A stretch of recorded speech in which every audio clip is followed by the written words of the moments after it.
آج کی ویڈیو میں ہم بات کریں گے وینزویلا کے صدر کو کیسے اغوا کیا گیا، اس کے پیچھے کیا حکمت عملی تھی، کون کون اس سازش میں شامل تھا اور اتنی آسانی سے کیسے یہ کارروائی کی گئی۔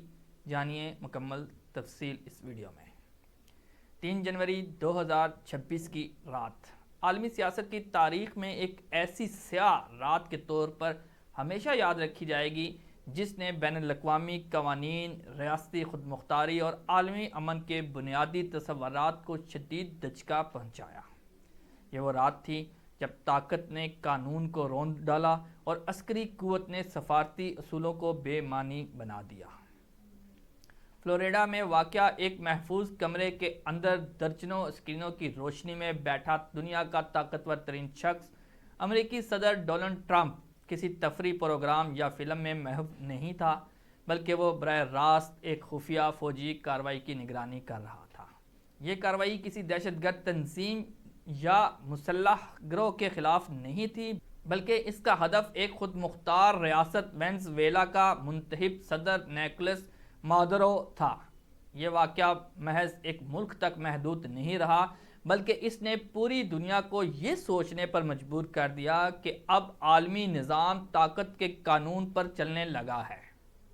رات تقریباً 2 بجے امریکی فوج کے جدید ترین ہیلی کاپٹر بحریہ اوقیانوس کے اوپر انتہائی نچلی پرواز کرتے ہوئے وینزویلا کی فضائی حدود میں داخل ہوئے۔ یہ ہیلی کاپٹر سمندر کی سطح سے محض 100 فٹ کی بلندی پر اڑ رہے تھے تاکہ وینزویلا کے دفاعی ریڈار سسٹم انہیں شناخت نہ کر سکیں۔ اسی وقت ایک منظم اور ہم جہت سائبر حملہ کیا گیا جس کے نتیجے میں دارالحکومت کراکاس کی مکمل بجلی بند ہو گئی۔ پورا شہر اندھیرے میں ڈوب گیا۔ عوام کو اندازہ بھی نہ تھا کہ ان کے ملک کی خود مختاری پر فیصلہ کن حملہ ہو چکا ہے۔ چند ہی لمحوں بعد امریکی ڈیلٹا فورس کے تربیت یافتہ کمانڈرز رسیوں کے ذریعے ہیلی کاپٹر سے اترے اور خاموشی سے صدر مادورو کی رہائش گاہ کی چھت پر پہنچ گئے۔ یہ کارروائی جدید جنگی حکمت عملی اور خفیہ آپریشنز کی مکمل عکاسی کرتی تھی، جہاں رفتار، خاموشی اور حیرت بنیادی ہتھیار ہوتے ہیں۔ نیند سے جاگنے والے نیکولس مادورو نے صورتحال کو بانپتے ہوئے اپنے اسٹیل سے مضبوط بنے ہوئے سیف روم کی طرف بڑھنے کی کوشش کی، مگر اس سے پہلے کہ وہ دروازہ بند کر پاتے، امریکی کمانڈرز انہیں اپنی تحویل میں لے چکے تھے۔ صرف 5 منٹ کے اندر ایک خود مختار ملک کا صدر اس کے اپنے گھر سے غیر ملکی فوج کے ذریعے گرفتار کر لیا گیا۔ یہ صرف ایک شخص کی گرفتاری نہیں تھی، بلکہ پوری ریاست کی توہین تھی۔ بعد از مادورو کو مختلف امریکی فوجی اڈوں سے ہوتے ہوئے گواٹاناموبے اور پھر نیو یارک منتقل کیا گیا۔ جب عالمی میڈیا پر ان کی ہتھکڑیوں میں جکڑی تصاویر نشر ہوئی تو دنیا سکتے میں آ گئی۔ اس کارروائی کے بعد امریکی صدر ڈونلڈ ٹرمپ نے ایک ٹی وی انٹرویو میں کہا، "it was just like watching television". یہ جملہ اس پورے واقعے کی ذہنیت کو بے نقاب کرتا ہے۔ ایک ایسا ذہن جہاں جنگ، انسانی جانیں، خود مختاری اور عالمی قوانین محض ایک تماشا بن کر رہ جاتے ہیں۔ یہ بیان نہ صرف اخلاقی بے حسی بلکہ طاقت کے غرور کی بھی عکاسی کرتا ہے۔ اس واقعے نے عالمی برادری کے سامنے چند نہایت سنجیدہ سوالات رکھ دیے۔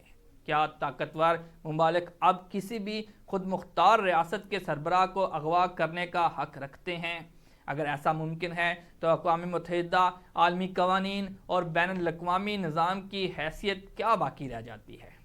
کیا دنیا دوبارہ نو آبادیاتی دور کی طرف لوٹ رہی ہے جہاں طاقتور کمزور پر اپنی مرضی مسلط کرے؟ یہ سوالات محض نظریاتی نہیں بلکہ عملی عالمی سلامتی سے جڑے ہوئے ہیں۔ اگرچہ امریکی حکومت نے اس آپریشن کو جمہوریت، انسانی حقوق اور منشیات کے خلاف جنگ جیسے نعروں سے جوڑنے کی کوشش کی، مگر حقیقت اس سے کہیں زیادہ سادہ اور تلخ ہے۔ تیل۔ وینزویلا کے پاس دنیا کے سب سے بڑے ثابت شدہ تیل کے ذخائر موجود ہیں، جو تقریباً 303 ارب بیرل پر مشتمل ہیں۔ یہ ذخائر نہ صرف سعودی عرب بلکہ خود امریکہ سے بھی زیادہ ہیں۔ یہی دولت برسوں سے عالمی طاقتوں کی آنکھوں میں کھٹکتی رہی ہے۔ 1922 میں وینزویلا میں تیل دریافت ہوا اور جلد ہی یہ ملک امریکی تیل کمپنیوں کے لیے انتہائی منافع بخش خطہ بن گیا۔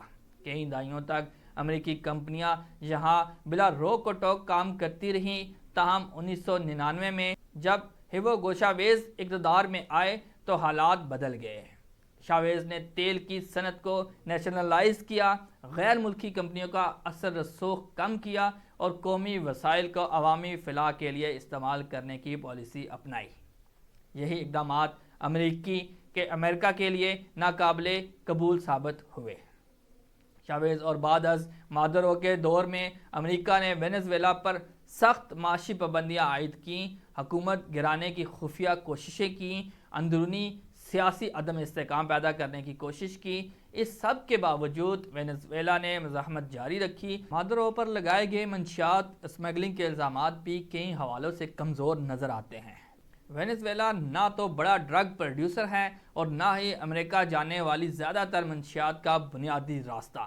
ماہرین کے مطابق زیادہ تر کوکین کولمبیا اور میکسیکو کے راستے امریکہ پہنچتی ہیں، جبکہ فینٹانائل جو امریکہ میں ہزاروں جانیں لے رہا ہے وینزویلا سے نہیں آتا۔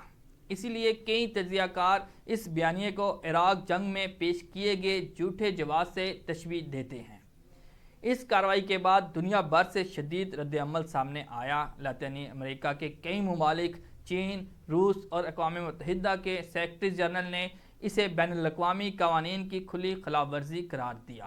کئی ماہرین نے اسے جدید دور کی نوآبادیاتی سوچ کا تسلسل قرار دیا۔ یہ کارروائی اقوام متحدہ کے چارٹر، بین الاقوامی قوانین اور حتیٰ کہ امریکی آئین کے بھی منافی ہے۔